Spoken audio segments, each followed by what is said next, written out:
မြတ်ဗုဒ္ဓဒေသနာနဲ့ယနေ့ကဘာဘုရားမြတ်စွာလူလောကမှာပေါ်ထွန်းလာခဲ့တာဟာအများတ attva တွေရဲ့ဟိတဒုက္ခအကျိုးစီးပွားနဲ့ချမ်းသာဒုက္ခအလုံးငါပေါ်ထွက်လာတာဖြစ်ပါတယ်ဟိတဆိုတာအခြေအနေကောင်းတွေကိုခေါ်ပါတယ်ဟိတဆိုတဲ့အခြေအနေကောင်းတွေရှိမှသာလျှင်ဒုက္ခလို့ခေါ်တဲ့ကိုယ်ချမ်းသာမှုစိတ်ချမ်းသာမှုဘဝမှာအဆင်ပြေမှုဘဝတန်တရားကလွတ်မြောက်မှုဆင်းရဲဒုက္ခတွေကိုကျော်လွှားနိုင်မှုဆိုတဲ့အကျိုးတရားတွေရနိုင်မှာပါဟိတဆိုတာအကြောင်းတရားနဲ့ဒုက္ခဆိုတာအကျိုးတရားအကြောင်းတရားနဲ့အကျိုးတရားနှမျိုးစုံဖြစ်ပေါ်စေမှသာလျှင်တည်မြဲတဲ့ချမ်းသာဒုက္ခဆိုတာဖြစ်နိုင်ပါတယ်အခြေအနေကောင်းတွေမရှိဘဲနဲ့ချမ်းသာဒုက္ခရရှိနိုင်တယ်ချမ်းသာဒုက္ခတည်ရှိနိုင်တယ်ဆိုတာမဖြစ်ပါဘူးဒါကြောင့်မို့လို့ဘုရားမြတ်စွာပွင့်ပေါ်လာတာနဲ့ပတ်သက်ပြီးတော့အထာယဟိတယဒုက္ခယဒေဝမနုဿာနံမြတ်စွာဘုရားဟာတတ္တဝါတွေရဲ့အကျိုးအတွက်တတ္တဝါတွေရဲ့အခြေအနေကောင်းတွေရရှိဖို့အတွက်တတ္တဝါတွေကိုယ်စိတ်နှပြချမ်းသာရေးအတွက်မြတ်စွာဘုရားပွင့်လာတယ်ပွင့်လာပြီးတဲ့ဟောကြားတဲ့တရားတွေဟာလည်းပဲအခြေအနေကောင်းတွေကိုဖြစ်ပေါ်စေပြီးဒုက္ခလို့ဆိုတဲ့ကိုယ်ချမ်းသာမှုစိတ်ချမ်းသာမှုတွေကိုဖြစ်ပေါ်စေတာပါဘုရားမြတ်စွာရဲ့ဒေသနာတော်တွေဟာလူဘဝလူလောကမှာရရှိချတဲ့ပုဂ္ဂိုလ်တွေအခြေအနေကောင်းတွေကိုဖြစ်ပေါ်စေပြီးမှချမ်းသာဒုက္ခကိုရရှိစေတဲ့တရားမျိုးဖြစ်ပါတယ်38ဖြာမင်္ဂလာတရားတော်ဆိုတာမင်္ဂလာဆိုတာကောင်းကျိုးချမ်းသာတွေအရာရာမှာအောင်မြင်မှုတွေဘယ်ကိစ္စမှမဆိုအရှုံးမရှိပဲနဲ့အရာရာအောင်မြင်တာဒါကြောင့်မို့မင်္ဂလာတုတ်ထဲမှာသဗ္ဗထသုထိန်ခိသန္တိသဗ္ဗထမပ္ပရာဇိတာသဗ္ဗထမပ္ပရာဇိတာဘယ်ကိစ္စမှဆိုမရှုံးဘူးအောင်မြင်နိုင်တယ်သဗ္ဗထသုထိန်ခိသန္တိအရာရာမှာချမ်းသာဒုက္ခရနိုင်တယ်လို့ဒါမင်္ဂလာရဲ့အကျိုးတရုပ်ကိုဖော်ပြတာပါထိုကဲ့သို့အရာရာအောင်မြင်ဖို့နဲ့အရာရာချမ်းသာဖို့ဆိုတာ38မျိုးသောအခြေအနေကောင်းတွေရရှိရမှာဖြစ်ပါတယ်လူမိုက်တွေနဲ့မပေါင်းဘူးပညာရှိနဲ့ပေါင်းတယ်ဆိုတာဒါအခြေအနေကောင်းတွေကိုဖန်တီးပေးတာအဲဒါကလို့လူမိုက်တွေနဲ့မပေါင်းခြင်းပညာရှိနဲ့ပေါင်းခြင်းလို့ဆိုတဲ့အခြေအနေကောင်းမှမရှိဘူးဆိုလို့ရှိရင်ချမ်းသာဒုက္ခဆိုတဲ့မင်္ဂလာအကျိုးတရားမရနိုင်ပါဘူးမြတ်စွာဘုရားဟောတဲ့တရားဒေသနာတော်တွေဟာ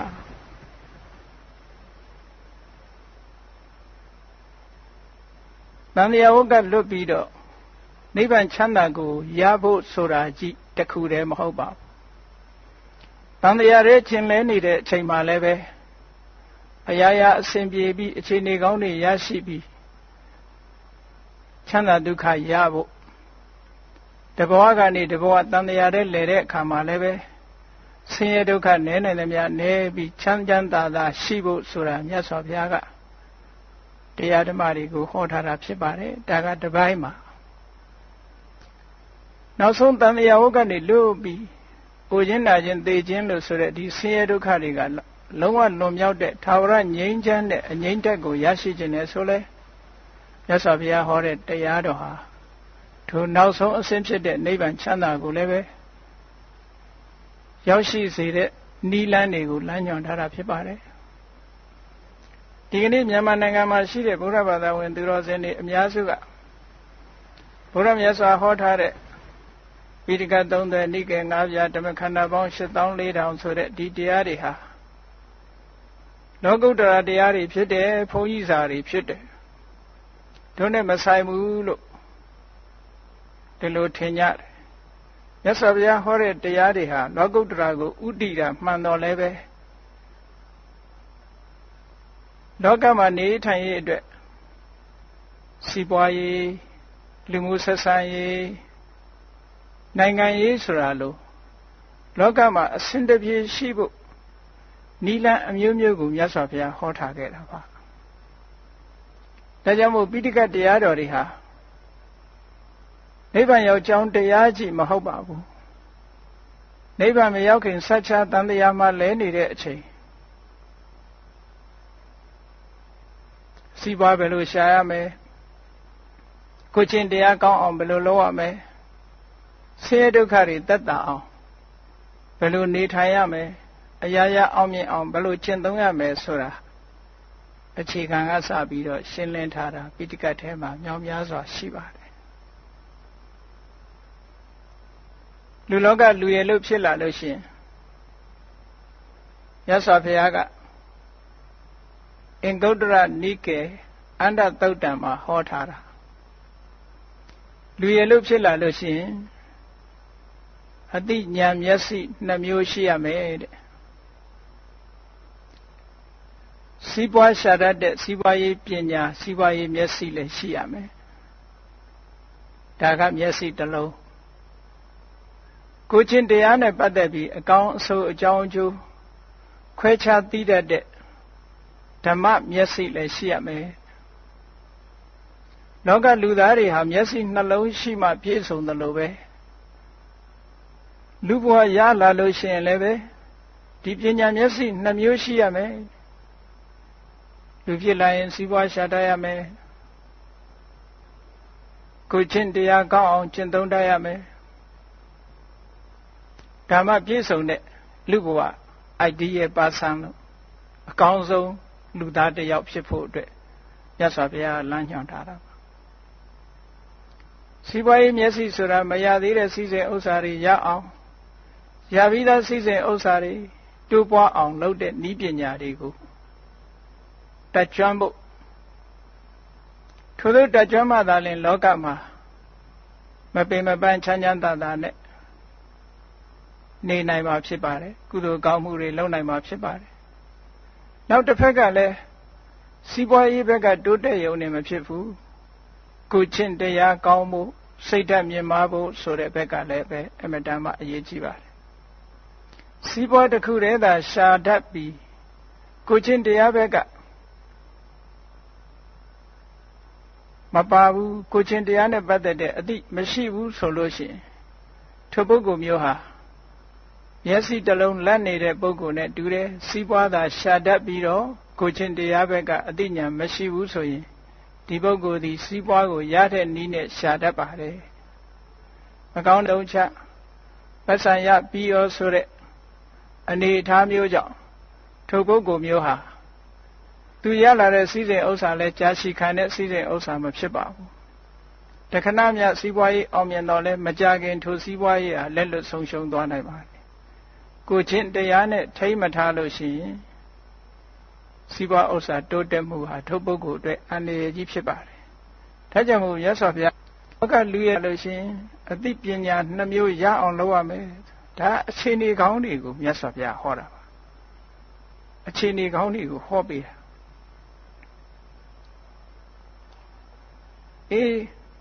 ဒီဘဝမှာလည်းပဲချမ်းသာဒုက္ခတွေရဖို့ဆိုတဲ့အကြောင်းတရားတွေနဲ့ပတ်သက်ပြီးတော့လေမြတ်စွာဘုရားကစီးပွားရေးနဲ့ပတ်သက်ပြီးဒီဘဝမှာပြည့်စုံရမယ့်အချက်လက်တွေလူလောကဟာဒီဘဝပြည့်စုံရုံနဲ့မပြီးသေးဘူးလူတွေမှာဘဝတန်တရားဆိုတာရှိနေသည့်အတွက်ကြောင့်ဒီဘဝကောင်းရုံလေးနဲ့မပြီးသေးဘူးနောက်ဘဝအနာဂတ်ဆိုတာလဲထည့်သွင်းစဉ်းစားပြီးပြင်ဆင်သင့်တယ်ဒါကြောင့်မို့လို့နောင်ဘဝကောင်းဖို့အတွက်လည်းပဲခုနေကကြိုးကြိုးတင်းတင်းပြင်ပြင်ဆင်ဆင်ဆိုတာရှိရပါတယ်စီးပွားရေးနဲ့ပတ်သက်တော့မှပဲအခုခေတ်အနာဂတ်မျှော်မှန်းချက်တွေနဲ့စီမံကိန်းကြီးတွေချပြီးတော့ဆောင်ရွက်ကြရတာထို့တူပါပဲကိုယ့်ရဲ့ဘဝမှာဒီဘဝတစ်ခုတည်းအောင်မြင်လို့မဖြစ်ပါဘူး နောက်ဘဝအတွက်လည်းပဲညှော်လင့်ချက်နဲ့စီမံကိန်းတွေထားဖို့လိုအပ်ပါသေးတယ်ဘုရားမြတ်စွာလက်ထက်တော်အခါကာလတုန်းကကောလိယတိုင်ကက္ကရပတ္တဆိုတဲ့မြို့မှာမြတ်စွာဘုရားရောက်နေတဲ့အချိန်ပိုင်းလေးမှာအဲဒီကက္ကရပတ္တကဒီကသာနုဆိုတဲ့အမျိုးသားဥဆောင်ပြီးတော့ဘုရားမြတ်စွာထံလာရောက်ချင်းကပ်ကြတယ်သူတို့ကမြတ်စွာဘုရားကိုလျှောက်တယ်အရှင်ဘုရားတပည့်တော်တို့ဟာအိမ်တော်ရသားမိသားစုနဲ့ပျော်ပျော်ရွှင်ရွှင်စီးပွားရှာလို့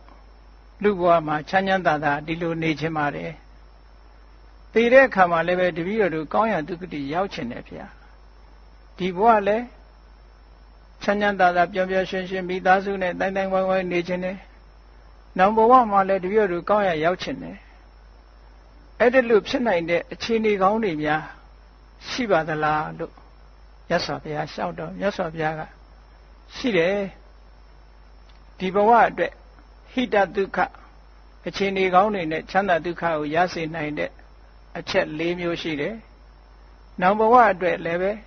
အခြေအနေကောင်းတွေပေးပြီးတော့ချမ်းသာဒုက္ခရစေနိုင်တဲ့အကြောင်းတရား၄မျိုးရှိတယ်ဆိုပြီးအင်္ဂုတ္တရနိကေမှာပဲမြတ်စွာဘုရားဟောထားတဲ့သုတ်တတုတ်ကိုမှတ်တမ်းတင်ထားတာရှိပါတယ်အဲ့ဒီတော့မှမြတ်စွာဘုရားဒီဘဝအတွက်ဟိတဒုက္ခ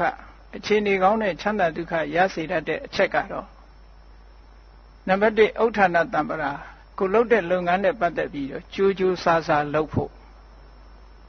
ကြိုးကြိုးစားစားလုပ်ကြရမယ်အဲ့ဒီဥဋ္ဌာဏတံပရာတက်တက်ကြွကြွကြိုးကြိုးစားစားလုပ်တယ်ဆိုတဲ့နေရာမှာမြတ်စွာဘုရားကထပ်ပြီးတော့ရှင်းထားတယ်ကြိုးစားတိုင်းရသလားလို့ဆိုတော့ကြိုးစားတိုင်းမရနိုင်ဘူးကြိုးစားတယ်ဆိုတဲ့အချက်ထဲမှာဘာတွေပါတော့လို့ဆိုလို့ရှိရင်တက်ခလုပ်ငန်းကျွမ်းကျင်မှုရှိရမယ်အနလတဆွဲကောင်းမှုရှိရမယ်ဥပါယဝိမန္တဤပညာရှိရမယ်ကြိုးစားမှုရှိုံတစ်ခုတည်းနဲ့တော့မရဘူးကြိုးစားမှုဆိုတဲ့အထက်မှာအရေးကြီးတဲ့အချက်၃ချက်ပါတယ်ရေးကြီးတဲ့အချက်၃ချက်ကလုပ်ငန်းကျွမ်းကျင်မှုကျိုးတော့ကြိုးစားတယ်လုပ်ငန်းမကျွမ်းကျင်ဘူးမအောင်မြင်နိုင်ပါဘူးကျိုးတော့ကြိုးစားတယ်ဆွဲမကောင်းဘူးမအောင်မြင်ဘူး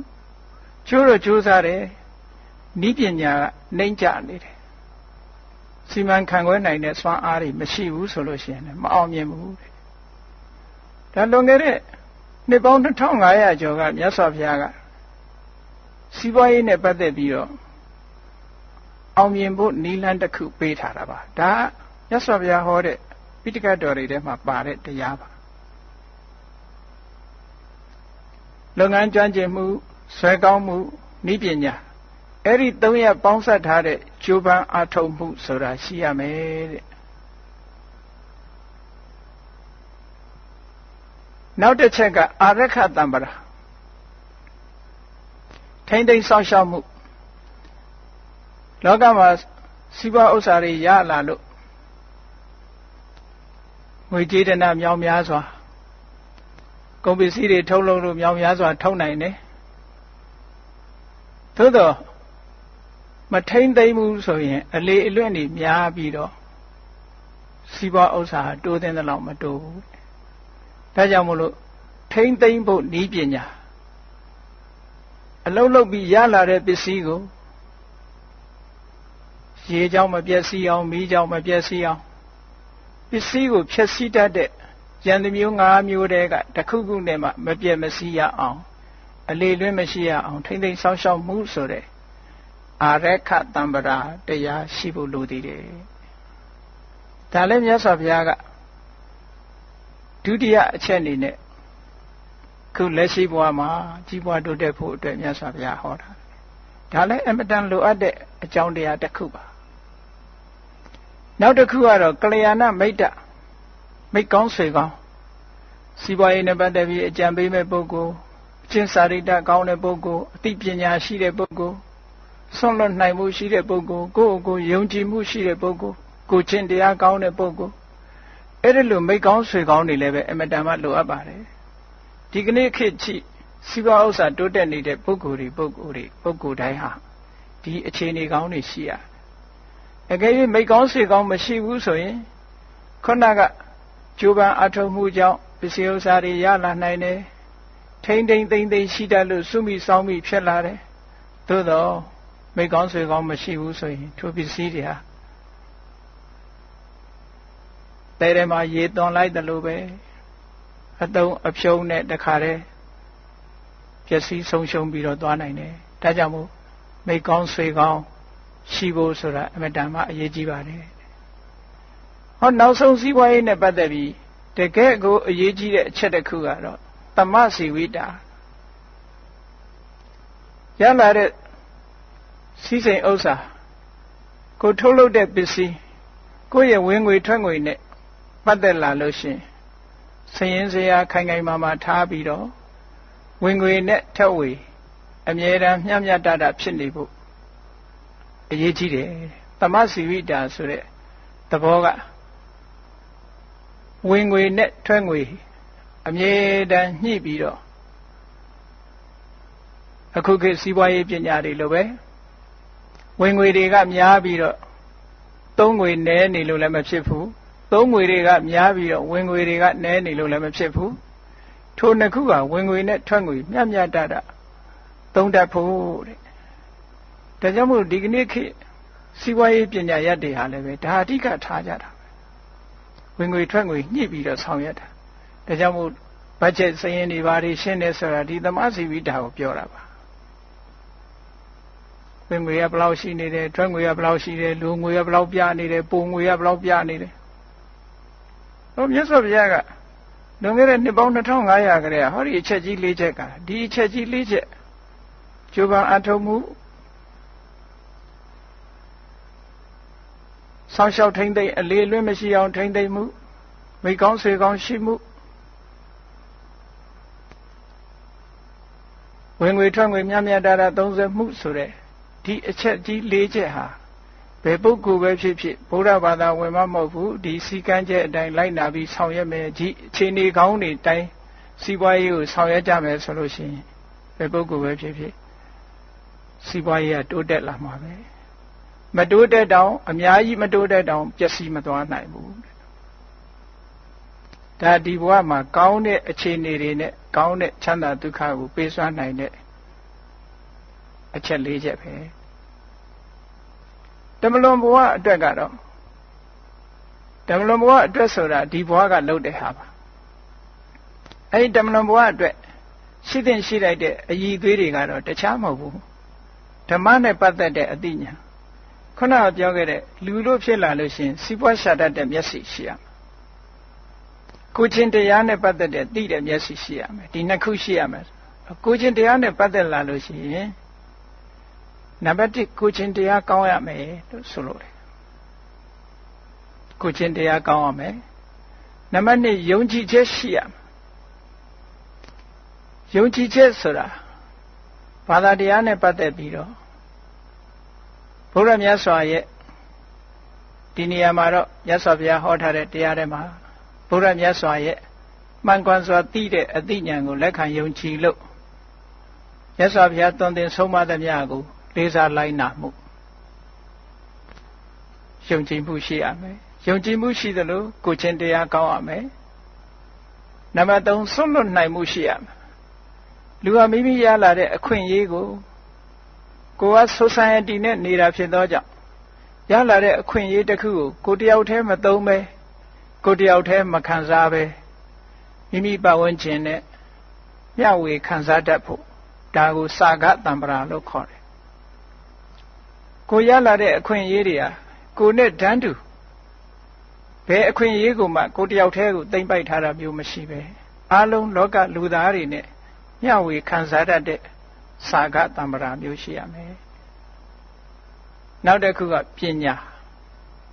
အကြောင်းအကျိုးအကောင်းဆိုခွဲခြားသိတာကအစလောကမှာရှိတဲ့သဘာဝတရားတွေဟာဘယ်ဟာမှမမြဲဘူးဆိုတာကိုသိရှိနားလည်ထားတဲ့ပညာမျိုး အဲ့တော့အချင်းချုပ်ပြောလိုက်လို့ရှိရင်တတ္ထတမ္ပရာယုံကြည်မှုရှိရမယ်သီလတမ္ပရာကိုချင်းတရားနဲ့ပြည့်စုံရမယ်စာဂတမ္ပရာမျှဝေခံစားဖို့ကိုယ့်ရဲ့ကိုယ်ပိုင်တဲ့ပစ္စည်းကိုစွန့်လွတ်ပြီးအများနဲ့မျှဝေခံစားနိုင်မှုစွန့်ကြဲတတ်မှုရှိရမယ်ပညာတမ္ပရာအသိပညာရှိရမယ်လို့ဟောဒီအကြောင်းတရား၅ပါးဟာဒါအကြောင်းတရား၄ပါးဟာဟိတကောင်းကျိုးချမ်းသာတွေကိုဖော်ဆောင်ပေးနိုင်တဲ့အခြေအနေကောင်းတွေလို့ခေါ်တယ်အဲ့ဒီအခြေအနေကောင်း၄မျိုးရှိနေလို့ရှိရင်ဒုက္ခလို့ဆိုတဲ့အရာရာမှာအစဉ်ပြေမှုကိုချမ်းသာမှုစိတ်ချမ်းသာမှုဆိုတာတွေဖြစ်ပေါ်လာမှာပါဟိတမရှိဘဲဒုက္ခဆိုတာမရနိုင်ပါဘူးဟိတမရှိဘဲနဲ့ဒုက္ခဆိုတာမတည်မြဲပါဘူးဒါကြောင့်မို့ဒီစကားလုံးနှစ်ခုဟာအမြဲတမ်းတွဲပြီးတော့ဘုရားမြတ်စွာတရားတွေထဲမှာလာတယ်ဟိတာယဒုက္ခယအခြေအနေကောင်းတွေရှိရမယ်ထိုအခြေအနေကောင်းတွေကြောင့်ဖြစ်ပေါ်လာမဲ့ချမ်းသာဒုက္ခတွေရရှိနိုင်တယ်လို့ဒီလိုဘုရားမြတ်စွာရဲ့ပိဋကတ်30နိကေ9ပြဓမ္မခန္ဓာထဲမှာလောကလူဘဝရရှိလာတဲ့ပုဂ္ဂိုလ်တိုင်းလိုက်နာကျင့်သုံးရမယ့်အချက်တွေအများအပြားဖော်ပြထားတာတွေ့ရလို့ဘုရားဘာသာဝင်သူတော်စင်တွေအနေနဲ့ဘုရားဟောတဲ့တရားအတိုင်းလိုက်ပြီးစီးပွားရေးကိုဆောင်ရွက်ကြမယ်ဆိုလို့ရှိရင်စီးပွားဘက်ကလည်းတိုးတက်နိုင်ပါတယ်လူမှုရေးပဲဆောင်ရွက်ကြမယ်ဆိုရင်လည်းပဲလူမှုရေးဘက်ကတိုးတက်ကြတယ်တော်တော်များများကဗုဒ္ဓမြတ်စွာရဲ့ဗုဒ္ဓဘာသာဝင်ဖြစ်ပေမဲ့လို့ဘုရားဟောကြားတဲ့တရားနဲ့ပတ်သက်လာလို့ရှိရင်အဆင့်မြင့်တဲ့ဘက်ကိုသိပြီးတော့ကြည့်ပြီးတော့မြတ်စွာဘုရားအနိစ္စဒုက္ခအနတ္တစသဖြင့်ဟောတယ်တန်တရားညီငွေဖို့ရဟောတယ်ဆိုဒုက္ခသစ္စာ၄ပါးထဲမှာဆိုရင်ဒုက္ခသမုဒယဆင်းရဲမှုကိုဥတည်ဟောတယ်ဆိုတော့မြတ်စွာဘုရားရဲ့တရားကိုတချို့အထင်မြင်လွဲတဲ့ pessimism လို့အဆိုးမြင်ဝါဒလို့ဒီလိုတောင်အထင်မြင်လွဲကြတာရှိတယ်မဟုတ်ပါဘူးတန်တရားဟုတ်ကလွတ်မြောက်ဖို့အတွက်တွေ့တာမှုကိုပယ်ဖို့ရာကဒီနည်းလမ်းပဲရှိပါတယ်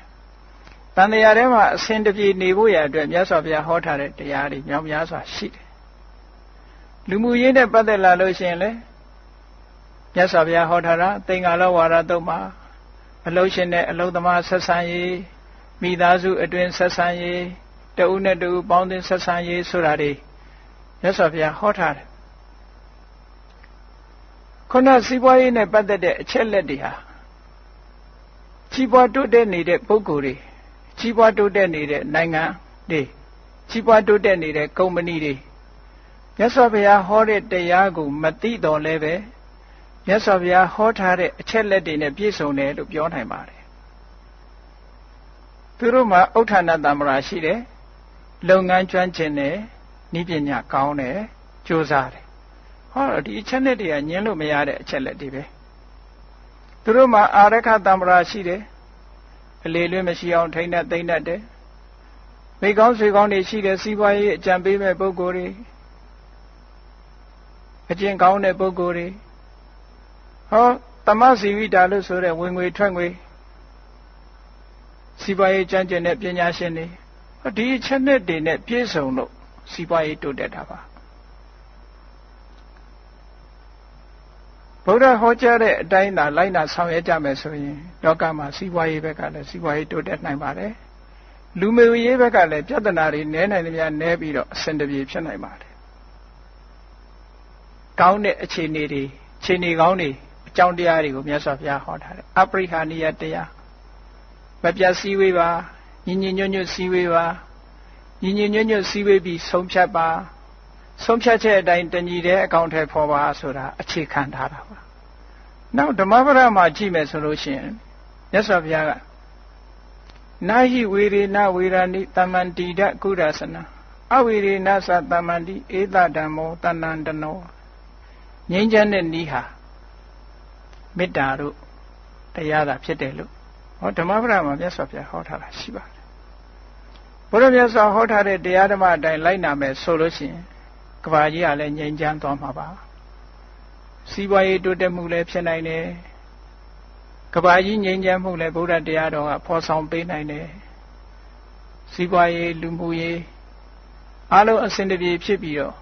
ငြိမ်းချမ်းတဲ့ကဘာကြီးတစ်ခုဖန်တီးနိုင်ဖို့အတွက်ဘုရားမြတ်စွာဟောထားတဲ့တရားဒေသနာတော်တွေရှိပါတယ်သို့သောဒီအခြေခံတရားတော်ဒေသနာတွေကိုဘုရားဘာသာအများစုကသိပြီးတော့မသိကြဘူးအထူးသဖြင့်မြန်မာလူမျိုးတွေတဲကဖရာတရားတော်တွေဟာလောကုတ္တရာတရားတွေပဲဘုန်းကြီးစာတွေပဲတို့နဲ့သိမဆိုင်ဘူးလို့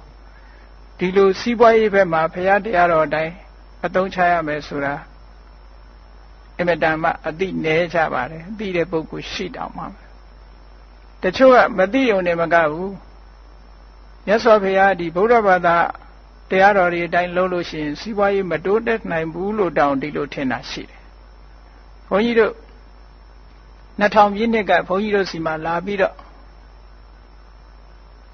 PhD thesis ကိုရီးယား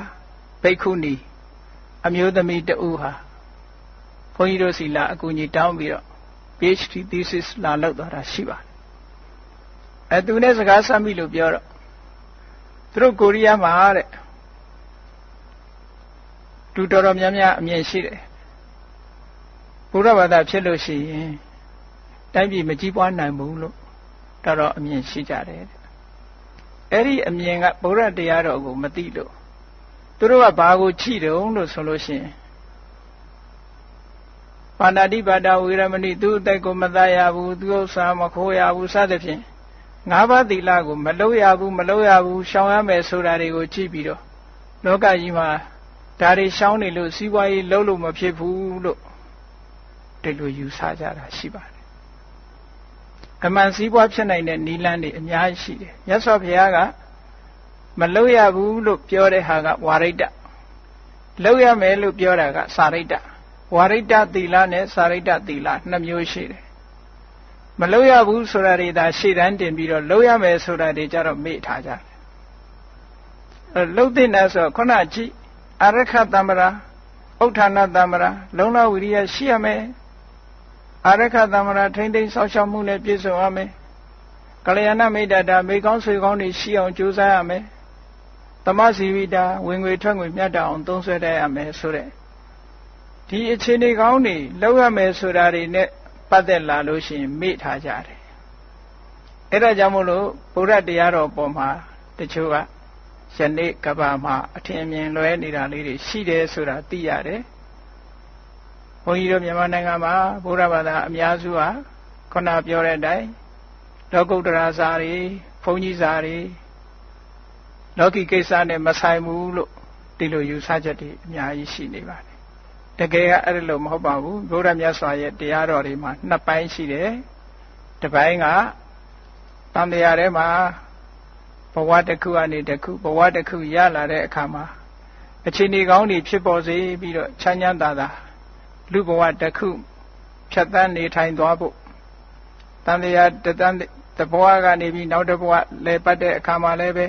တန်တရားလဲတဲ့အခါမှာလည်းပဲချမ်းချမ်းသာသာဒီလိုဖြစ်ဖို့အခြေအနေကောင်းတွေကိုမြတ်စွာဘုရားကဟောကြားထားတာဖြစ်ပါတယ်နောက်ဆုံးမြည်သည့်ဘာသာတရားမှမပါတဲ့လုံးဝဒုက္ခတွေချုပ်ငြိမ်းရာကိုကျင့်တရားအသိပညာတရားကိုလည်းမြတ်စွာဘုရားကဟောထားတယ်အဲ့ဒီတရားကဘာလဲလို့ဆိုလို့ရှိရင်ဝိပဿနာကျင့်စဉ်တရားပါဒါကလူလောကလူရည်လို့ဖြစ်လာတဲ့အခါဘဝပေါ်မှာတွေ့တာမှုဆိုတာရှိကြတယ်မိမိဘဝကိုတွေ့တာတယ်မိမိဘဝကိုတွေ့တာသည့်အတွက်ကြောင့်ကိုယ့်ရဲ့ပတ်ဝန်းကျင်ကိုတွေ့တာတယ်အဲ့တော့ထိုအတွေ့တာသည်ကိုယ့်ဘဝကိုလည်းတွေ့တာတယ်ပတ်ဝန်းကျင်ကိုလည်းတွေ့တာတယ်အဲ့ဒီအတွေ့တာတွေကဘာကိုဖြစ်စေသလဲလို့ဆိုရင် worry လို့ဆိုတဲ့စိုးရိမ်မှုတွေတောကတွေကိုဖြစ်စေတယ်အတွေ့အတာရှိတဲ့နေရာမှာစိုးရိမ်မှုဆိုတာပေါ်လာတယ်အတွေ့အတာမရှိရင်စိုးရိမ်မှုမရှိပါဘူးကိုယ်မပိုင်ဆိုင်တဲ့ပစ္စည်းတစ်ခုပေါ်မှာမြည်သူမှတောကမဖြစ်ပါဘူးကိုယ်ပိုင်ဆိုင်တဲ့ပစ္စည်းတစ်ခုပေါ်မှာသာတောကဖြစ်တယ်ကိုယ်နဲ့မသိတဲ့လူတစ်ယောက်ပေါ်မှာတောကမဖြစ်ပါဘူးကိုယ်နဲ့သိတဲ့ပုဂ္ဂိုလ်ပေါ်မှာသာတောကဖြစ်တာပါအဲ့တော့တောကလို့ဆိုတဲ့ worry ဟာ တွေ့တာမှုပေါ်မှာအခြေခံတယ်အဲ့တော့တောကရှိနေသေးသမျှညီသူမှစိတ်ချမ်းသာမှုဆိုတာအပြည့်အဝမရနိုင်ပါဘူးစိတ်ချမ်းသာမှုအပြည့်အဝရချင်လို့ရှိရင်တောကလို့ဆိုတဲ့ဒီတရားကိုဖယ်ရှားပြရမှာဖြစ်ပါတယ်တောကဆိုတဲ့တရားဟာလည်းပဲအတွေ့အတာမဖယ်ရှားဘဲနဲ့တောကကိုဖယ်ရှားဖို့ဆိုတာလုံးဝမဖြစ်နိုင်ပါဘူးတွေ့တာမှုကိုဖယ်ရှားရမှာဖြစ်ပါတယ်ဒါဖြင့်တွေ့တာမှုကိုဖယ်ရှားဖို့အတွက်ဘာလုပ်ရမလဲဆိုရင်သဘာဝတရားတွေကိုရှင်းရှင်းလင်းလင်းပြတ်ပြတ်သားသားမြင်တဲ့သမ္မာဒသနဆိုတဲ့သမ္မာဒိဋ္ဌိလို့ဆိုတဲ့ right understanding ဆိုတဲ့ထူးခြားတဲ့အသိဉာဏ်တစ်ခုရှိရမယ်အဲ့ဒီထူးခြားတဲ့အသိဉာဏ်ဝိပဿနာဉာဏ်လို့ခေါ်တာပါမှန်ကန်တဲ့အမြင်ရှိရသဘာဝတရားတွေကိုသူ့အတိုင်းမြင်တာသမ္မာဒသနမှန်ကန်တဲ့အတိုင်းမြင်ရမယ်ဆိုပါစို့အဘိဓမ္မာသဘာဝတရားတွေကဒါကိုရှင်းပြတာပါဒါတန်တရားဝကလွတ်ဖို့အတွက်လမ်းကြောင်းပဲ